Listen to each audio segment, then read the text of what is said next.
It comes as no surprise to us to learn and to know that the average person in Jesus' day didn't have access to pen and paper, to writing materials, or to books. Even if they did, most of them couldn't read or write anyway. And so Jesus sometimes used very vivid and graphic images to try and get his point across. Images that listeners would maybe only hear him say once, but never forget after that. So things like this. If your eye causes you to sin, pluck it out. And if your hand causes you to sin, cut it off. You only need to hear something like that from Jesus once, and you never forget it. So let's go back to today's gospel with that in mind. We heard this. And to another Jesus said, "Follow me." But he replied, "Lord, let me go first and bury my father." But he answered, "Let the dead bury their dead, but you go and proclaim the kingdom of God." And another said to Jesus, "I will follow you, Lord, but first let me say farewell to my family at home." To him Jesus said, "No one who sets a hand to the plow and looks to what was left behind is fit for the kingdom of God." Well, again, those are pretty vivid and graphic images from Jesus, pretty harsh words from him, right? But look, he's not encouraging us to be unfaithful to our family obligations. He's not telling us to turn our backs on our loved ones and simply walk away. But through those stark examples, Jesus is simply telling us to be decisive about our discipleship, to be decisive about following him. You know, life is all full of decisions, isn't it? It's all about the decisions that we make. A famous philosopher once said that at any given moment, we are the sum total of our decisions. We are the sum total of the choices that we make. That is, in many ways, it's our decisions that determine who we are, that give us our identity. So, how decisive am I in following Jesus? How decisive am I in following the Lord? That's what Jesus is getting at today. That's the big question. Not just today, but of course every day of our lives.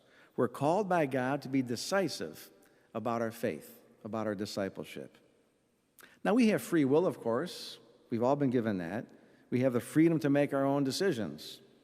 But every decision that we make also has its own consequences. So in the gospel, Jesus is challenging us to move beyond just the ties of family loyalty into a far deeper level of commitment. Through that vivid language that he uses, through those harsh examples, he's challenging us to move into the decisions and choices that go with belonging to God. So yes, of course, I belong to my family. I belong to my circle of friends. I quote-unquote belong to my community. But first and foremost, I belong to him. But do my decisions, do my choices reflect that fact? You know, those are hard and difficult decisions to make. For instance, it's not easy for someone to leave their childhood family in order to get married and start their own family.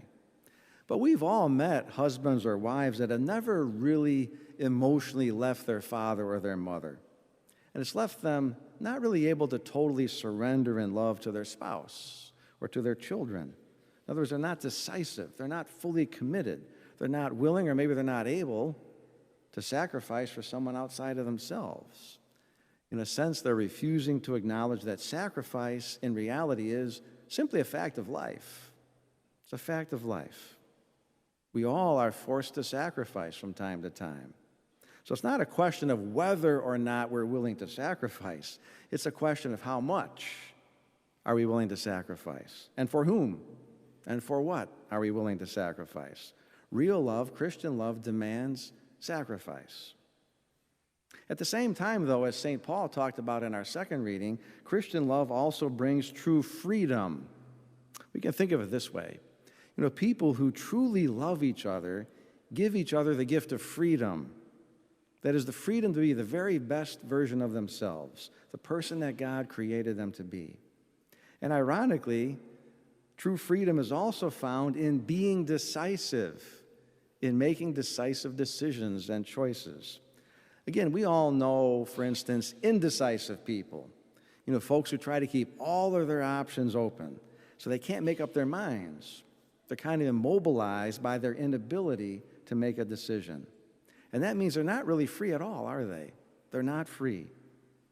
In the end, keeping all of our options open is just another way of avoiding being fully committed to anything. It's another form of denial. That's true on our most intimate relationships with one another, with other people, and of course it's true of our relationship with Christ. Love, friendship, marriage, parenthood, discipleship, they all impose things upon us. They all call for sacrifice from us, and they require a decisive yes, a fiat, like Mary said to Gabriel. God created us, again, as St. Paul talked about, with an inner nature that relies on our free will. In other words, we were created in order to make decisions, in order to be decisive. We were created to freely choose to follow Christ. We were created to freely choose to tell others about him and about his gospel. We were created to freely choose to love him and love others. We are constantly being called to decide, and to decide not based strictly on our emotions or on feelings or on convenience or certainly not on our selfish desires, but on convictions and on values and on Christ's gospel. So it'd be good for us to reflect on those sorts of things from time to time. God has given us the freedom to do good, to seek holiness, and to sacrifice and love for others. But how decisive am I in doing those things? How decisive am I in following Christ?